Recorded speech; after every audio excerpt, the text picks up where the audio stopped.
చిన్ని ఎవరొచ్చారో చూడు. ఎవరు ఎప్పుడు చూసినట్టు కూడా లేదు. గుర్తుపట్టావా? చెప్తే ఎవరో చెప్పు. మామయ్య పెదనానా? చిన్నప్పుడు కనిపిస్తే ఎత్తుకోవాల్సిందే, లేక స్మూకునేది కాదు. ఎక్కేసి జేబులో పెన్ను తీసి మెమరీస్ చెప్తున్నాడు. బాగా దగ్గర చుట్టమనుకుంటా. నేను ఆఫీస్ కి హడావిడిగా పోతున్నా గానీ బండి ఎక్కించుకోని గోల. తెలీదంటే చండాలంగా ఉంటది. ఎట్లకట్లా మమ్మీ నన్న మెల్లగా అడిగి చెప్తా. ఎవరమ్మా ఇది? నన్ను అడుగుతుంది ఎవరని. సరే నేను బయలుదేరతా, టైం అవుతుంది నాకు. సరేనయ్యా, జాగ్రత్త. ఎవరు మమ్మీ అతను? మామయ్య? కాదు. పెదనానా? కాదే. మరి ఎవరు కనుక? అమ్మా ఎవరు?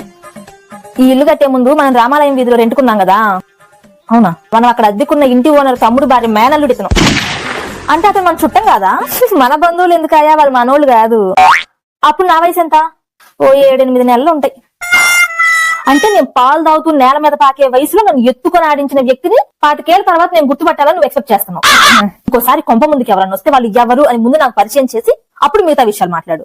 అంతేగాని వాళ్ళు రాగానే ఎవరో కనుక్కో, గుర్తున్నారా అని స్టార్ మహిళలో సుమాల క్వశ్చన్ అడిగామంటే బాగోదు. సరేలేవే.